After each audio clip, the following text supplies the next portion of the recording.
Hello and welcome back to my channel. तो कैसे हैं आप सब। जैसा कि मैंने बताया था कि आप लोग इस चैनल से जुड़े हैं तो आप लोगों को बहुत ही ज़्यादा इंफॉर्मेटिव वीडियोस मिलने वाले हैं। तो हम लोग आज जो है CUET PG में जो लोग MA इंग्लिश के एंट्रेंस के लिए तैयारी कर रहे हैं उनके लिए जो सिलेबस होने वाला है और जो पेपर पैटर्न होने वाला है उसके बारे में डिस्कस करेंगे। आप लोग तरह तरह के यूनिवर्सिटीज़ के बारे में सोच रहे होंगे, JNU, DU, BHU, SPPU, state universities, central universities सब के बारे में सोच रहे होंगे, है ना। तो हम यूनिवर्सिटीज़ के बारे में भी डिस्कस करेंगे but in next video. Right now we'll discuss about the syllabus and the paper pattern which you will get in your CUET PG. और CUET PG में सेंट्रल यूनिवर्सिटीज़ और कुछ स्टेट यूनिवर्सिटीज़ हैं और कुछ यूनिवर्सिटीज़ जो है अलग से अपना पेपर लेती हैं। तो उसके बारे में हम आगे की वीडियोस में डिस्कशन करेंगे। फिलहाल हम देखते हैं कि CUET PG में जो MA इंग्लिश के लिए तैयारी कर रहे हैं तो उनके लिए कैसा पेपर पैटर्न होने वाला है। तो सबसे पहली बात, CUET PG के जो MA इंग्लिश का जो क्वेश्चन पेपर रहेगा उसमें 2 सेक्शन रहेंगे। पहला सेक्शन ए में क्या रहेगा? सेक्शन ए में 25 क्वेश्चंस रहेंगे जो कि एक मिक्सचर होगा GK, general knowledge, current affairs, reasoning, arithmetical questions, mathematics से रिलेटेड, कुछ बेसिक इंग्लिश ग्रामर से रिलेटेड या कॉम्प्रिहेंशन बेस्ड। तो वो आपके 25 क्वेश्चंस होंगे और वो जनरल क्वेश्चंस होंगे जो एवरेज क्वेश्चंस रहते हैं। तो थोड़ा बहुत आइडिया होगा और थोड़ा बहुत आप प्रैक्टिस कर लोगे तो वो आप बना लोगे, ठीक है। उसके बाद मेन चीज आता है हमारा कोर जो होता है सेक्शन बी में, जिसके आते हैं 75 क्वेश्चंस, ठीक। 75 क्वेश्चंस जो आते हैं उसमें आपको अब क्या आना है, जैसे कि अगर आप इंग्लिश के लिए प्रिपेयर कर रहे हैं तो इंग्लिश का क्या सिलेबस होने वाला है। तो टोटल तो कितने क्वेश्चंस हैं? 100 क्वेश्चंस हैं। उसमें से आपको अपना मजबूत क्या करना है? आपको अपना कोर मजबूत करना है। बहुत लोग क्या करते हैं, सेक्शन ए पे ध्यान देते हैं, अरे रीजनिंग आ रहा है, मैं कैसे करूंगा, कर भी पाऊंगा नहीं कर पाऊंगा ऐसा, और अपना कोर जो है पानी में चला जाता है। तो ऐसा आपको बिल्कुल नहीं करना है। और एक चीज और, JNU जो है वो आपका ये 25 क्वेश्चन नहीं देखता है, उसको बस उस 75 क्वेश्चन से मतलब है। तो मैं अपने स्ट्रैटेजी के अनुसार आपको बता रही हूं कि आप इन 75 क्वेश्चंस पर फोकस करना पहले, साथ ही साथ आप हर दिन 10 मिनट 15 मिनट उन 25 क्वेश्चंस पे दे रहे हो, कोई दिक्कत नहीं है, बट मेन जो आपके ज्यादा टाइम किस पे होना चाहिए? इन 75 क्वेश्चंस पर।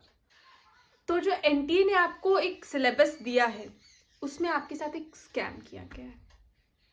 क्या स्कैम किया गया है जानना चाहेंगे? तो उसमें स्कैम ये है कि जब आप सिलेबस देखोगे तो वो जो टॉपिक्स दे रखे हैं उसके नीचे उन्होंने सारे टॉपिक्स डाल के नीचे एटसेट्रा दिया, ETC। हर टॉपिक के नीचे उन्होंने ऐसा किया है। उन्होंने ऐसा क्यों किया है? तो वो इस ETC में ये आपको दिखाना चाह रहे हैं कि एटसेट्रा का मतलब बस ये है कि आपको इंग्लिश का बेसिक, इंग्लिश लिटरेचर का बेसिक नॉलेज पूरा होना चाहिए। अगर आप वहां आपको कुछ वो टॉपिक्स में से अलग क्वेश्चन वहां दिखता है तो आप वहां क्वेश्चन नहीं कर सकते कि ये आउट ऑफ द सिलेबस है। आउट ऑफ सिलेबस कुछ नहीं है। आपको इंग्लिश के तमाम, इंग्लिश लिटरेचर में जितने ऑथर्स हैं, जितने बुक्स हैं, लगभग जो बहुत इंपॉर्टेंट है, मेजर्स हैं, उनको सब आपको पता होना चाहिए और वो इसलिए वहां पे ETC है, ठीक। तो केवल वो उन्होंने जो वहां पे टॉपिक्स दिया वो तो आपको करना ही है, लेकिन बस उतना ही नहीं है, ठीक। उतना जितना उन्होंने दिया है वो तो करना ही है, लेकिन उसके अंदर और जितनी चीजें आपको सब करनी है। इससे घबराइएगा मत, इससे डरिएगा मत, आप कर सकेंगे, लेकिन आपको स्टेप बाय स्टेप एक स्ट्रैटेजी, एक प्लान बनाना होगा, तभी आप कुछ कर पाओगे। ओके, तो सबसे पहले उन्होंने जो दिया है वो है history of English literature, English literature का इतिहास, ठीक। तो कौन से इंग्लिश लिटरेचर का, कहाँ का इतिहास? तो इसमें आती है 4 चीजें, British literature, American literature, world literature, Indian literature. ठीक, ये 4 लिटरेचर के बारे में आपको जानना होगा। सबसे इंपॉर्टेंट ब्रिटिश लिटरेचर। आपको ब्रिटिश लिटरेचर सबसे ज्यादा अंदर जाके, डीप जाके उसके नॉलेज लेने होंगे। ठीक, आप उसको सुपरफिशियली पढ़ोगे तो फिर काम नहीं चलेगा, वो आपको बहुत अच्छे से पढ़ना है। कहाँ से पढ़ोगे अब? तो इस जो बुक्स, इंपॉर्टेंट बुक्स हैं, इसके बारे में भी मैं आगे वीडियोस बताऊंगी। ठीक है, उसमें मैं आपको बताऊंगी कि कौन कौन से बुक आप रेफर कर सकते हो। ठीक है, तो सबसे पहले ब्रिटिश लिटरेचर। ब्रिटिश लिटरेचर में क्या, ओल्ड इंग्लिश से मॉडर्न इंग्लिश तक, चौसर से लेकर के अभी तक, मतलब कंटेम्प्रेरी जो है, यहां तक आपको आना पड़ेगा। ठीक है, उसके बाद आगे हमारे अमेरिकन लिटरेचर। आगे क्या है? American literature. तो अमेरिकन लिटरेचर में क्या है? अमेरिकन लिटरेचर में आपको क्या देखना होगा कि अब देखिए, अगर आप एंट्रेंस के लिए तैयारी कर रहे हो, उसमें भी आपको बहुत कुछ पढ़ना है, लेकिन जब एंट्रेंस के लिए तैयारी कर रहे हो तो आपको ये देखना होगा कि अमेरिकन लिटरेचर में बहुत ज़्यादा इंपॉर्टेंट चीज़ें क्या है। तो उस टाइम के जो मूवमेंट्स रहे हैं, उस टाइम के जो बहुत मेजर ऑथर्स रहे हैं, बहुत मेजर जर्नल्स रहे हैं, आपको ये सब देखना होगा। जैसे कि अमेरिकन लिटरेचर में आप हार्लम रेनेसा पढ़ते हो, उसके बाद मॉडर्निज्म, जैजेस, बीटेज, ये सब तमाम चीज़ें जो आपको पढ़ना होगा, तो आपको उस पर रिसर्च करना होगा। मैं आपके साथ ज़रूर डिस्कस करूँगी, जो टॉपिक्स हैं मैं आपसे आगे की वीडियोस में डिस्कस करती रहूँगी। ठीक है, उसके बाद आता है आपका वर्ल्ड लिटरेचर। वर्ल्ड लिटरेचर क्या है, उसके बारे में आपको देखना होगा। तो वर्ल्ड लिटरेचर में क्या हो गया, इसमें अफ्रीकन, जर्मन लिटरेचर, आपको सबके बारे में थोड़ा थोड़ा जानना होगा। उसमें थोड़ा थोड़ा जानना होगा तो मतलब क्या, जो बहुत इंपॉर्टेंट चीज़ है, जैसे गोइते उन्होंने वर्ल्ड लिटरेचर के बारे में क्या कहा है, रविन्द्रनाथ टैगोर ने विश्व साहित्य में क्या कहा है, तो आपको ये सब चीज़ जानना होगा। फिर अफ्रीकन लिटरेचर होता है, तो अफ्रीकन लिटरेचर में जो हम लोग देखते हैं स्लेवरी के बारे में, ये सब आपको देखना होगा।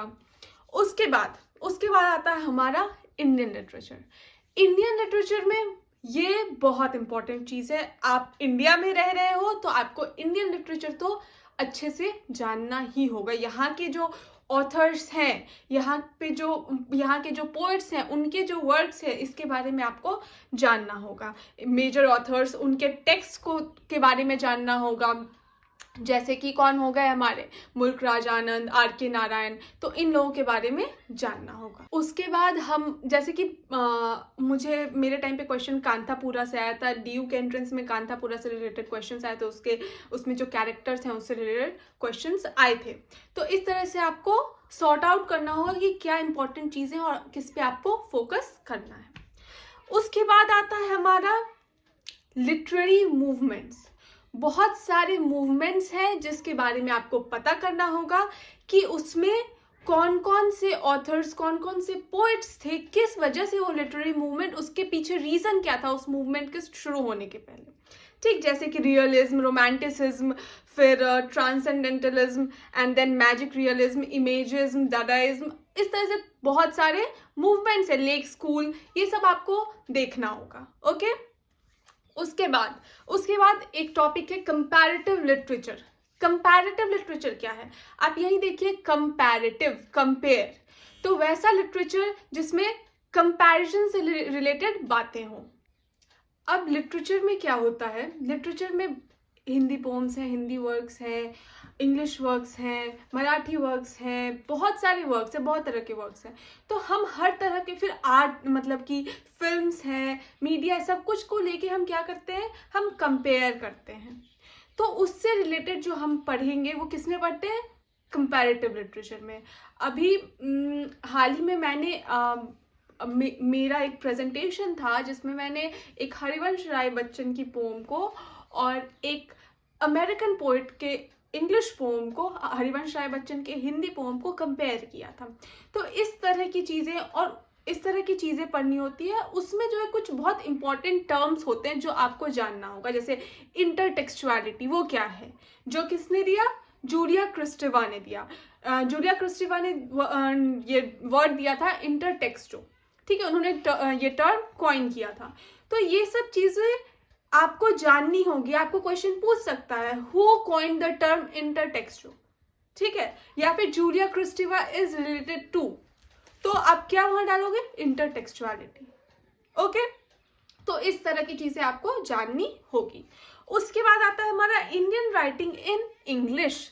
इंडियन राइटिंग इन इंग्लिश मतलब बहुत सारे वर्क्स हैं जो कि Indian writing in English with translations, इससे रिलेटेड आपको क्वेश्चन आएंगे। तो बहुत सारे वर्क्स हैं जो हिंदी से इंग्लिश में ट्रांसलेट किए गए हैं, ठीक, जैसे कि कफन, प्रेमचंद की कफन है तो उसका इंग्लिश ट्रांसलेशन है द श्राउड। उसी तरह से गोरा है टैगोर का, रविन्द्रनाथ टैगोर का। तो इस तरह से बहुत सारे वर्क्स है, तो आपको उसकी समरी जाननी होंगी, उनके मेन कैरेक्टर्स जानने होंगे, ताकि उससे रिलेटेड क्वेश्चंस आए तो आप वो कर पाओ, उसका थीम जानना होगा। तो ये सब चीज देखना है। उसके बाद बहुत इंपॉर्टेंट चीज, literary theories and criticism. Literary theories and criticism क्या है? हम देखते हैं कि न्यूज़पेपर वगैरह में क्रिटिकल कमेंट्स भी आते हैं, एक कॉलम रहता है उसमें लिखा रहता है कि इस राइटअप के बारे में वो कोई किसी ने समीक्षा की होती है कि ये जो है ये सही था, ये गलत था, या फिर ये ऐसे किया जा सकता था, या फिर कहीं ऑथर यहाँ ऐसा तो नहीं सोच रहा। तो हम उसको क्या करते हैं, क्रिटिसाइज करते हैं। तो हमें कुछ थियरीज होती हैं जिसके बेसिस पे हम कोई वर्क को क्रिटिसाइज करते हैं, अपना क्रिटिसिज्म देते हैं। तो पहले तो हमें वो थियरीज पढ़नी होती है, फिर हमें क्रिटिसिज्म देखना होता है कि कौन कौन ओल्ड इंग्लिश से लेके मॉडर्न तक कौन कौन क्रिटिक्स रहे हैं, ठीक है। जैसे कि वर्ड्सवर्थ, कोलरिज, ये सब रोमांटिक पीरियड के क्रिटिक्स रहे हैं। फिलिप सिडनी, प्लेटो, एरिस्टोटल, ये सब ओल्ड इंग्लिश के क्रिटिक्स रहे हैं। तो हम लोग को ये देखना होता है। तो ये हो गया आपका लिटरेरी थियरीज। फिर थियरीज में हो जाता है structuralism, post structuralism, Marxism, feminism. तो इस तरह के थियरीज होते हैं। ओके, उसके बाद आता है हमारा figures of speech. Figures of speech हम बचपन से पढ़ते आते हैं इंग्लिश में। तो ये एक दो क्वेश्चन हमें इजी सा क्वेश्चन था CUET PG में, लेकिन बहुत लोगों ने इसमें भी गलती की थी क्योंकि वो इसको छोड़ देते हैं, मतलब ध्यान नहीं दिया लोगों ने कि ये तो बहुत इजी सा है, या फिर हमें क्यों आएगा, मास्टर्स के एग्जाम में क्यों आएगा, बट आ गया। किससे, सिमिली से, जहां तक मुझे याद आ रहा है सिमिली से क्वेश्चन आया था, ठीक। तो फिगर्स ऑफ स्पीच में तो ये चीज भी आपको जानना होगा। फिर ओनोमैटोपिया, ये भी आया था शायद, ठीक। तो फिगर्स ऑफ स्पीच पढ़ना होगा। उसके बाद अवार्ड्स एंड ट्रेंड्स, इससे 3-4 क्वेश्चंस आ जाते हैं। कौन से अवार्ड किसको मिला अभी करंट ईयर में, या फिर एकदम पुराना, ये ज्यादातर आप लोग देख लो। ज्यादा से ज्यादा याद हो तो कोई दिक्कत नहीं है, लेकिन करंट ईयर का तो पता होना चाहिए, और सबसे पहला किसको मिला ये पता होना चाहिए। उसके बाद जो चीज आती है वो है लिटरेरी टर्म्स। लिटरेरी टर्म्स में क्या होता है, बहुत सारे जो वर्ड्स हैं, टर्म्स मतलब जो लिटरेचर में यूज होता है वो आपको जानना होगा। जैसे allegory, ballad, comedy, blank words, elegy, ये सब क्या होता है ये सब आपको जानना होगा। पैरोडी, पेस्टीज, ये सब चीजें क्या है, बर्लेस्क, ये सब चीजें क्या मतलब रखती है। अगर कोई कह दे व्हाट इज पैरोडी तो आप क्या बोलोगे? आपसे कोई कह दे कि एलिगरी क्या है, अगर आपको ये चीज पता ही नहीं होगा तो आप लिटरेचर कैसे पढ़ोगे? आपको पता ही नहीं होगी पैरोडी क्या होता है, किसी चीज का इमिटेशन होता है, किसी चीज का इमिटेशन होता है, किस तरह से, इन अ फन वे, ठीक है, इन अ फन वे। उसका मजाक, मतलब कि मजाक उड़ाया नहीं जाता है, उसको थोड़ा मजाकिया बनाया जाता है, उसको इमिटेट करके थोड़ा मजाकिया बनाया जाता है। पेस्टीज क्या है? पेस्टीज जो है बहुत सारे स्टाइल्स का कॉम्बिनेशन है जो एक ही साथ ग्रुप किया जाता है। तो इस तरह से बहुत सारे टर्म्स है जिसके बारे में आपको पता होना चाहिए। इससे बहुत तरह के क्वेश्चंस आ सकते हैं। वहां पे आपको 4 लाइन दे देगा, फिर आपसे पूछेगा कि यहाँ पे कौन सा स्टाइल है, क्या ये पैरोडी है, क्या ये पेस्टीज है, क्या यहाँ पे एलिगरी है, ये पूछ सकता है। या फिर और क्वेश्चंस आते हैं, मैं इससे नहीं, टर्म से नहीं बोल रही हूँ, मैं ओवरऑल बता रही हूँ। क्वेश्चंस आ सकते हैं, किसी पोम का 4 लाइन दे देगा, तो ये पोम जो है इस पोम का टाइटल क्या है। तो आपको बहुत ज़्यादा रीडिंग होनी चाहिए या फिर दिमाग ऐसा होना चाहिए कि ये पता कर लें कि ये इम्पॉर्टेंट है, तो इसका 4 लाइन पता होना चाहिए। द सेकेंड कमिंग का हमें जो आया था क्वेश्चन, द सेकेंड कमिंग के 4 लाइन दिए थे, तो ये किसका है। तो इस तरह से आपको ओवरऑल आपको रिसर्च करके पढ़ना होगा। ओके, तो जैसा कि डेट आया है आई गेस जून का, ठीक है, तो यू हैव टाइम, आप जनवरी पूरा रिसर्च करो, लेकिन फरवरी से आपको जो है फोकस्ड हो जाना है। आपको देखिए, तभी अब आप 10 तरह से पढ़ते ही रहोगे एंड तक, तो आप लॉस पे रहोगे। आपके पास एक नोट्स प्रिपेयर हो जाने चाहिए 1 से 2 महीने में, और जिसको आप बार बार एंड तक रिवाइज करते रहोगे। अगर एंड तक नोट्स ही बनाते रह गए, क्योंकि एग्जाम में आप कंफ्यूज हो जाओगे, भूल जाओगे, तो इसलिए प्रॉपर वे में तैयारी करना अब शुरू कर दो, because you have very less time अब कम है। ओके, तो अब आप लोग तैयारी शुरू कर दो, सिलेबस उठाओ, रिसर्च करना शुरू करो, अपने सीनियर से हेल्प लो और नोट्स बनाना शुरू कर दो। Okay, if you want me to help you out, किस चीज़ में हेल्प चाहिए आप मुझे मेरे कमेंट सेक्शन में बताओ कि किस चीज़ में हेल्प चाहिए, कहाँ पे आपको डाउट आ रहा है। मैं और भी आगे वीडियोस लेके आऊँगी, और जैसा होगा, if time permits, if you all want, then I will come up with a course too, जिसमें मैं लाइव क्लासेस लूँ, कुछ ऐसा कर सकती हूँ। Let's see.